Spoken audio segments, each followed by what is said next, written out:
예, 반갑습니다.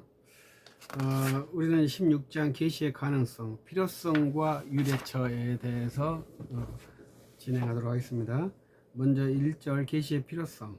그러니까 우리가 누차 계시에서 또 다시 반복되는 경향이 있죠. 왜 계시가 필요하느냐? 우리는 하나님을 직접 탐구할 수 없다.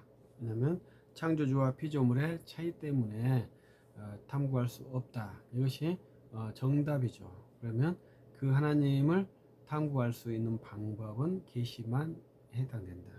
그러나 일반적인 사물에 대해서는 우리가 모든 사물들은 직접 탐구가 가능하다.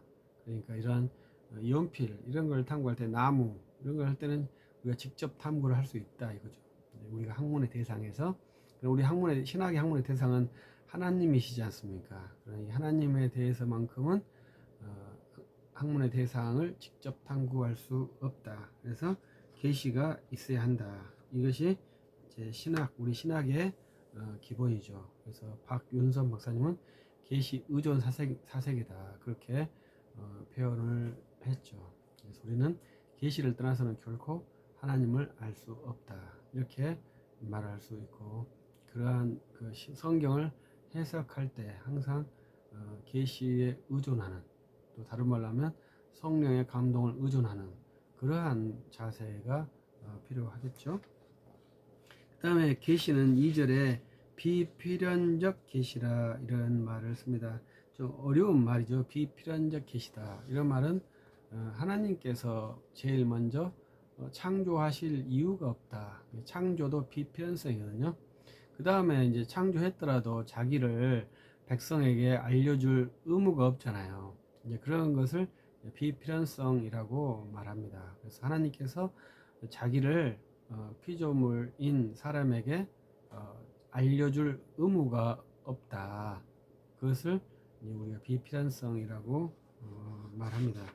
그래서 하나님께서 우리를 알려주시는 것이 비필연적이다. 이러한 견해가 우리의 견해고, 필연적이다 하는 견해는 이제 발트적인 것이고, 현대신학에 있는 자기 분야, 하나님과 한 분야를 이루기 때문에 그 교류가 자동적으로 가능하다.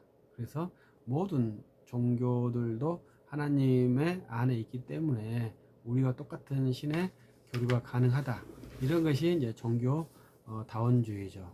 그래서 계시의 비필연성을 믿는 사람들에게는 종교의 다원주의가 불가하지만, 계시가 필연적이다라고 말하는 사람들에게는 종교다원주의가 가능하겠죠. 그래서 우리가 아까 처음에 말했듯이 계시 이해가 결국은 종교다원주의에 가능하냐 불가능하냐를 결정하게 돼 있어요.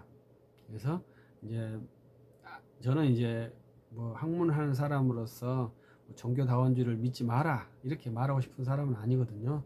저는 종교다원주의를 싫어하지만 우리가 교육 현장에서는 내 주장을 강조하는 것보다 내가 어떻게 논리를 세울 것이냐 이렇게 도와주는 입장이죠. 그러나 이제 저처럼 세우기를 바라는 마음이죠.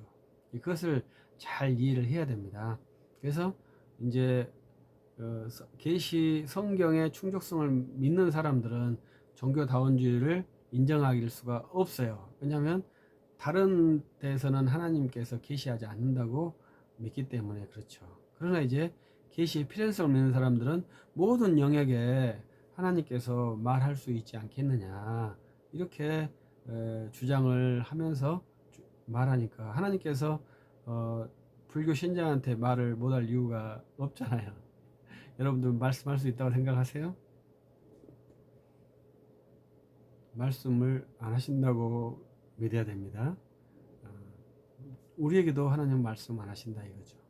오직 성경을 통해서 그 성경을 문장을 해석하면서 하나님의 뜻을 밝히는 것이 우리가 취하고 있는 훈련이에요. 그래야만이 종교다원주의에 들어가지 않는다 이 말이에요. 그렇지 않으면 종교다원주의에 함몰되게 돼 있어요. 종교다원주의가 블랙홀 같거든요. 얘들이 만만한 애들이 아니에요. 그래서 거기에 다 빨려 들어가게 돼 있어요. 내가 들어가기 싫어해도 거기에 다 들어가게 돼 있어요. 이제 이건 좀 엉뚱한 소리입니다만은 우리 정태용 목사님이라는 분이 계시는데 유튜브에서 잘 활용하죠. 저는 이제 유튜브의 유저들이 극소수지만 그분은 상당히 수천 명의 이렇게 친구들이 있어서 듣는 아주 유력한 유튜버인데 그분은 주장할 때 우리 기독교가 종교다원주의를 수용하면 선불교로 간다고 주장하시는 분이에요. 기독교로 남는 게 기독교가 망한다고 하는 게 아니고 선불교가 된대요. 종교다원주의가 여러분들이 뭐 먼 곳에 있는 것 같지만 굉장히 가까운 곳에 있어요. 이 계시의 이 틈만 틀어지면 이 종교다원주의의 이 마력이 여러분들을 가져가 버릴 거예요. 그래서 여러분들이 종교다원주의를 싫어한다면 꼭 성경의 충족성을 붙들어야 되고 종교다원주의를 좋아한다면 하나님은 마음대로 하실 수 있지 이렇게 생각하시면 돼요. 어려운 게 아닙니다. 하나님은 impossible이다 이렇게 말하잖아요. 하나님께는 불가능이 없다 이렇게 말하죠. 근데 그 말을 진짜 무한한 impossible을 하는 게 아니라 그 impossible을 한 것은 하나님께서 나 같은 죄인을 구원하실 수 있는 possible이죠. 왜? 나 같은 사람이 구원받는 것은 impossible이거든요. 그런데 하나님께는 impossible이 없어요. 그렇기 때문에 내가 구원받았죠. 그런 것을 impossible라는 것이지 모든 것이 다 된다는 impossible로 하면은 종교다원주의로 갑니다. 그래서 계시의 필연성을 주장하면 종교다원주의로 가게 되어 있습니다. 그래서 이 책에는 칼 발트와 라너, 천주교 신학자 라너의 사상을 대조했고 1962년부터 1965년까지 천주교 로마 바티칸 2차 바티칸 회의가 열렸는데요. 그때 종교다원주의가 결정됩니다. 그래서 참 쉽지 않은 일이죠. 우리는 이제 종교다원주의를 저는 이제 칼 발트가 시작했다고 믿는 사람이거든요. 그래서 그 똑같은 개념이에요. 하나님은 다 할 수 있다. 하나님은 성경에 제한받지 않는다. 교회에 제한받지 않는다. 하나님은 다 할 수 있다. 발트의 기본적인 선언이에요. 그럴까요? 그렇지 않는다고 볼 수 있습니다. 하나님은 교회 외에 구원을 내리지 교회 밖에는 구원이 없어요. 그것을 잘 알아야 되죠. 그러면 이건 좀 다음에 또 이야기해 보시고 3절의 내신적 계시의 필연성. 그러나 이제 우리가 하나님을 안다는 것은 계시가 있어야만 한다. 이것이 이제 원리잖아요. 그런데 하나님께서 자기를 밝히셨다. 하나님이 자기를 드러내셨다. 하나님의 자기 계시가 있다. 이것이 이것을 이제 하나님께서 자기를 나타내셨기 때문에 자기의 안에 있는 지식을 보여주셨다. 이것이 이제 계시라 이 말이죠. 그래서 그 계시가 있어야 한다. 왜? 우리가 하나님을 알려면. 근데 이것도 약간의 실존적인 것이죠.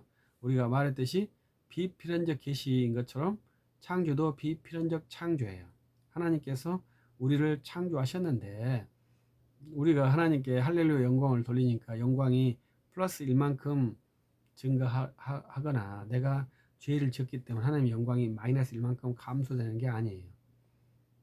내가 영광을 돌려도 하나님 영광은 그대로 있고 영광을 돌리지 않아도 영광은 감소되지 않아요. 그러면 우리는 왜 하나님께 영광을 돌리고 왜 죄짓지 않아야 될까요? 그게 참 말이 안 맞는 것이지만 원리는 그래요. 그래서 신학은 논리적으로 해석되는 게 아니라 믿음 고백으로만 해석이 돼요. 그래서 내가 죄를 지니까 하나님의 영광을 해친다 이렇게 표현을 하죠. 그러나 실제로는 일어나지 않는 거예요. 그래서 하나님께서 그럼에도 불구하고 내가 하나님을 알고 있다. 이게 실존이잖아요.